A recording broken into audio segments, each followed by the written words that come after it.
in the right, good enough light? You're in a good spot there. Okay. That's just perfect. How's that? That's perfect. Alright. Alright. You ready? We are ready. Alright. What's going on, Mary? Alright. Mary Fetsch, TriMet's Communications. So, okay.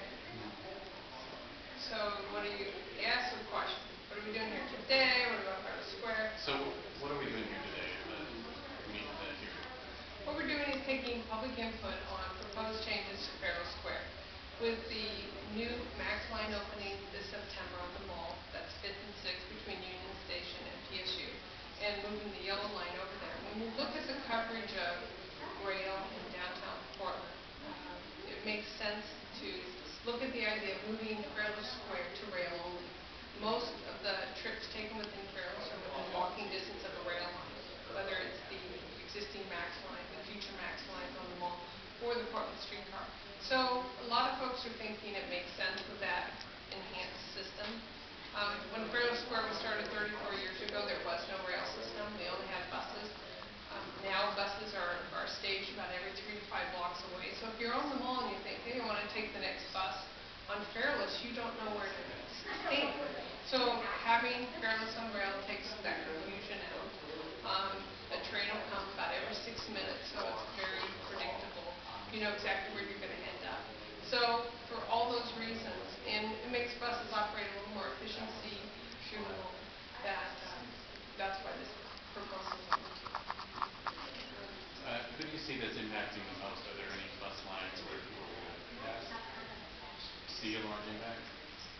I think the biggest change might be for low-income individuals who live in downtown Portland, who may have a disability. And what we're doing is creating a special low-income fare that people who live downtown who qualify can actually take Fareless on buses to send you to the grocery store and things like that.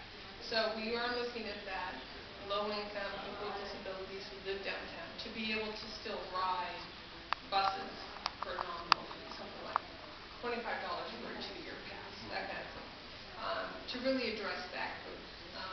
Other than that, mostly Portland's a very walkable area, and we find, we think we'll see a lot of people just walking. A lot of people use Fareless now. They get on, they get off in about 2-3 blocks.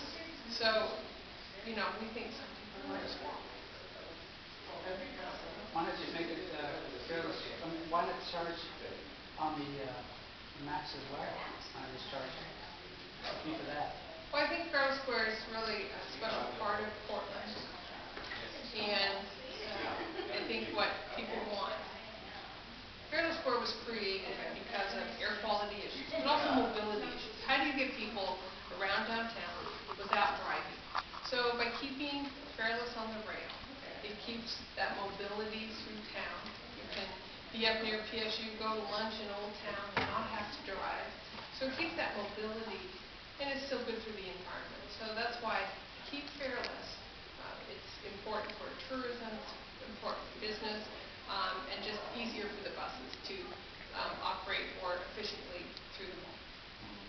And you were saying earlier that this particular area around the Lloyd Center Mall isn't highly impacted. There's another part of town that is impacted more. Yeah.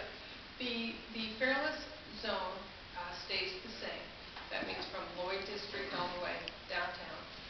The change in the Lloyd District area is really there's one street of buses where services in the Fareless zone area, and that's on Multnomah from Rose Quarter up.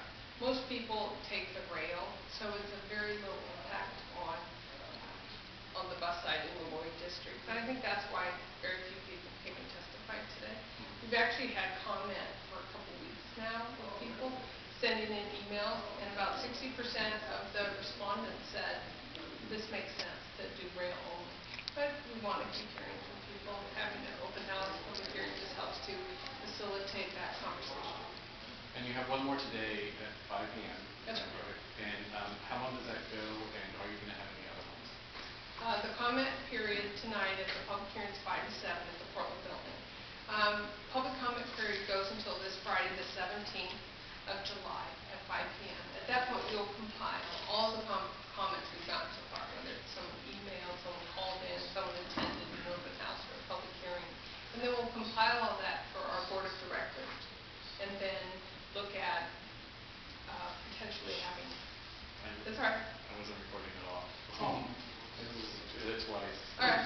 It's all right. I You're got good. it. You're good. I'll do it again. I do it better the second time. I know. I feel like I'm just sorry. babbling. Oh, you did that for. No, I'm just babbling. And I was just like, let me get my mic in your shot. I was really No, looking it's for not a it. problem at all. I'm sorry. No problem. We'll do it again. Yeah, if we have better questions asked, and my tongue will work a little better. It's Okay. not working so well. So, So why are we here? start with your name then. Okay. Mary Fetsch, TriMet's Communications Director. Today we're holding public hearings and open houses to take feedback on the idea of moving Fareless Square to rail only. That would be all the Max lines downtown as well as the Portland streetcar. And the reason we're looking at this proposal is when Fareless Square started 34 years ago, there was only buses. Now we have a comprehensive rail system through downtown. We'll soon have 4 Max lines operating through downtown and in the Rose Quarter and Lloyd District area. So when you really look at where Fareless Square is now, most of the trips can easily be taken on rail. Obviously, with the bus side, a bit more confusing for riders in Fareless. Now that buses every bus stops are every 3 to 5 blocks. You might see a bus go by, but you may not be at the right stop. So there's that confusion. It's like, wow, I just want to take the next bus in Fareless, but you could be at the wrong stop. And being at a Max station, trains come every 6 minutes, most hours of the day. High frequency service, very convenient, understandable. You know where you're going to end up. You know, sometimes if you're on a bus on the mall, you hop on, it might go over the Hawthorne Bridge, or it might go up Jefferson, and you go, wait, I just wanted to keep going up the mall. So we take out the confusion of the variances of the buses.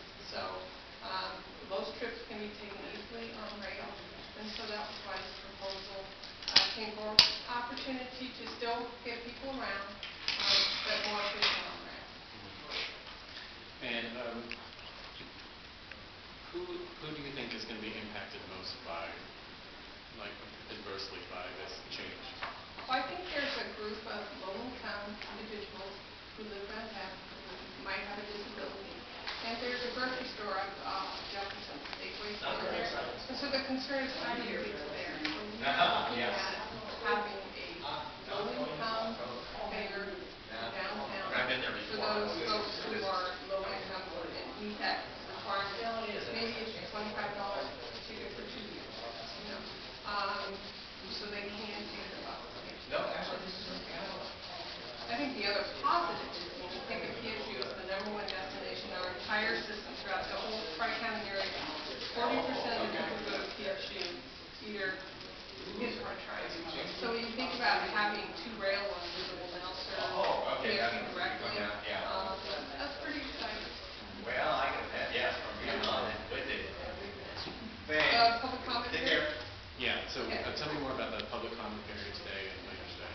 We have an open house and a public hearing tonight at 5 o'clock to 7 at the front building, just to help facilitate people giving us comment. The comment period goes through 5 o'clock this Friday, July 17th. At that point, we'll compile all the comments and present them to our board next Wednesday. The interesting thing so far from the information we've gotten is that 60% of the people who've written as a comment have said it makes sense to move it to rail. So I think that's why this was lightly attended, not a lot of impacts from the local street. It seems to make a lot of sense to people. You know, when you think about convention activities, a lot of the folks stay downtown, go to the convention center very easily, easy to get around on rail, very understandable for someone who's not from here. So a lot of reasons why Fareless on rail. Have you heard any constructive criticism from the hearings? I think what folks have said, they're concerned about those connections, like the low-income elderly, and I think that we've really addressed the folks living downtown who have a disability, that they still need to get around in some of the services, by bus and so forth. All right, thank you so much. You're welcome. Thank you. No problem. Sorry about that. No. You know, it's like everything. Okay, I hear it all. It was beeping. Yeah. I had a rock band in the studio one time, and